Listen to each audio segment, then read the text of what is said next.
I don't shake hands with amateurs. Marcus Sterling's voice cut through the gleaming marble lobby like a blade dipped in ice. He pulled his hand back as if avoiding something contaminated, his Rolex catching the light deliberately. The woman standing before him, dressed in a simple brown blazer and carrying a worn leather briefcase, didn't flinch. But her eyes told a different story.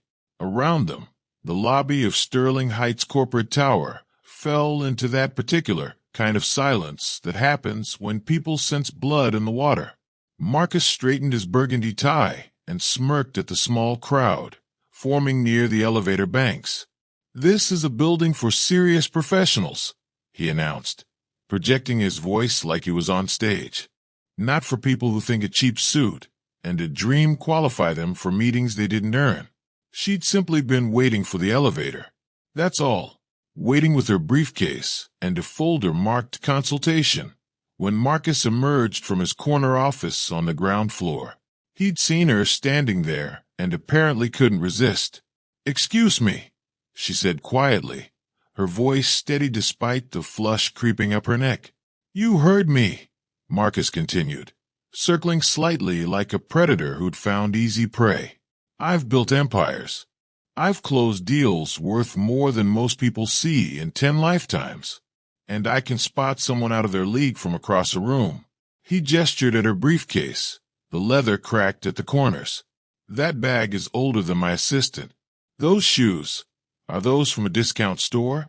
A woman in a designer pantsuit, Marcus's wife, Vanessa, stood near the reception desk, shifting uncomfortably. "Marcus, maybe that's enough," she offered weakly. He waved her off without looking. "No, Vanessa. This is exactly what's wrong with the world today. Everyone thinks they belong everywhere. Standards exist for a reason." The woman with the briefcase took a slow breath. Her name was Elena, though Marcus hadn't bothered to ask. "I have an appointment," she said simply, "with the owner of this building." Marcus actually laughed, a sharp, performative sound that echoed off the high ceilings. "Oh, this is precious. The owner? Sweetheart, I know the owner personally. We golf together. And trust me, he doesn't take meetings with—" He paused, looking her up and down. "Whatever this is." 3 other executives had stopped near the security desk, phones out, expressions ranging from uncomfortable to entertained. A man in a gray suit, Daniel Hutchins, cleared his throat. "Maybe we should all just stay out of this, Daniel," Marcus snapped. "Unless you want to explain to our investors why we're letting random people wander our halls." Elena's hands tightened on her briefcase handle, knuckles going pale. "I'm not random. I was invited." "By who?" "The cleaning service." Marcus's grin was venomous. "Because that's the only department that would recognize you." The cruelty landed. You could see it in Elena's shoulders, the slight backward step. But she didn't leave. Marcus moved closer, invading her space with the confidence of a man who'd never been told no. "Here's what's going to happen. You're going to turn around, walk out that door, and go back to whatever strip mall you came from. This building represents excellence, legacy, power." He jabbed a finger toward the revolving doors. "And you don't belong in the same zip code as those words." "I think," started Rebecca, the receptionist, but Marcus silenced her with a look. "Call security," he ordered. "I want this woman removed, and I want her photo sent to every building in the district. Let them know we have standards here at Sterling Heights." Elena's voice, when it came, was barely above a whisper. "You don't even know who I am." "I know enough," Marcus shot back. "I know you walked in here thinking you could fake it until you make it. I know you probably have some sad story about hard work and determination. Let me save you the trouble. It doesn't matter. Results matter. Success matters. And looking the part matters." He gestured at his own tailored 3-piece suit. "This is what success looks like. Not that." The elevator dinged. Everyone's eyes moved to it instinctively. But before we continue with what happened next, if you believe in stories that restore your faith in humanity, hit that subscribe button for PureKind Tales. We share real stories of justice, kindness, and karma every single day. Now back to the story. The elevator doors slid open with a whisper. Two people emerged. A tall man in an immaculate charcoal suit carrying a leather portfolio, and beside him, a younger woman in business attire holding a tablet. The man's presence changed the room instantly. Conversations stopped midward. Marcus's wife straightened automatically. Even Marcus turned, his expression shifting from triumph to confusion. "Mr. Ashford," Marcus said, surprise bleeding into his voice. "I didn't know you were in the building today." James Ashford, owner of the Sterling Heights Tower and 36 other properties across the state, didn't smile. His eyes moved from Marcus to Elena, taking in the scene with the kind of sharp assessment that built fortunes. "Clearly," he said, his voice quiet but carrying absolute authority. The woman with the tablet stepped forward, her tone professionally neutral. "We were upstairs waiting for our 2 o'clock appointment. When Dr. Reyes didn't arrive, we came down to investigate." Dr. Reyes. The name landed like a stone in still water, ripples spreading through the lobby. Daniel Hutchins's face went pale. Rebecca, the receptionist's hand flew to her mouth. Vanessa Sterling took an audible breath. Marcus blinked. "Dr. Who?" James Ashford's expression could have frozen fire.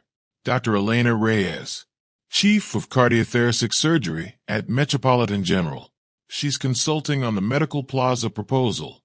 He paused, letting the weight of each word settle. "The project you've been begging me to give you a piece of for 6 months." Elena stood perfectly still, her briefcase at her side, watching Marcus's face cycle through colors. "She's also," James continued, his voice dropping to something colder, "the surgeon who saved my daughter's life 3 years ago when every other doctor said there was no hope. She operated for 14 hours straight, didn't leave the hospital for 2 days, until she was sure my Amy would survive." The silence now was different, heavier, suffocating. James took a step closer to Marcus, and despite being the same height, he somehow seemed taller. "This woman you just humiliated? She's saved over 200 lives in her career. She volunteers at free clinics on weekends. She's published groundbreaking research on pediatric heart defects." His voice got quieter, which made it more terrifying.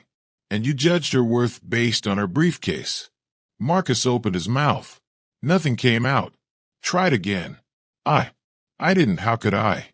"No." James finished for him. "That's exactly the problem, Mr. Sterling. You didn't care to know. You saw what you wanted to see. Someone to feel superior to. Someone to perform your cruelty for." "I'm sorry," Marcus stammered, finally turning to Elena, unable to meet her eyes. "I apologize, I truly." "Don't," Elena said softly. "Not angry. Just tired. Don't apologize to me because you just learned my title. Apologize because you treated another human being like garbage. But you can't, can you? Because you still don't understand what you did wrong." She turned to James. "I appreciate you coming down, but this meeting is clearly not happening today. I'll have my office reschedule." "Dr. Reyes." James started, but Elena raised a hand gently. "I don't need an apology from him. I had my dignity when I walked in here, and I have it now. He can't take that away, no matter how hard he tries." She looked at Marcus one last time. "But maybe next time, remember that everyone you meet is carrying a story you don't know, and respect doesn't start when you learn someone's credentials. It starts with seeing them as human." She walked to the elevator, pressed the button, and waited with the same quiet composure she'd had throughout. The doors opened. She stepped inside. Gone. The lobby remained frozen. James Ashford turned to Marcus slowly. "You're off the Medical Plaza project, effective immediately, and I'll be reviewing your position here in general." He looked at the small crowd of executives, all of whom suddenly found their phones fascinating. "Every single one of you watched this happen, recorded it, did nothing. That tells me everything I need to know about the culture in this building." He walked out without another word. His assistant followed, tablet clutched to her chest. Marcus stood in the center of that beautiful marble lobby, the one he'd used as a stage for his cruelty, and for the first time in his life, his expensive suit felt like it didn't fit right. Respect doesn't begin when you learn someone's title. It begins with seeing them as human. So what would you do if you witnessed something like this? Would you speak up or stay silent? What did you think about how Dr. Reyes handled it? Drop your thoughts in the comments below and tell us where you're watching from.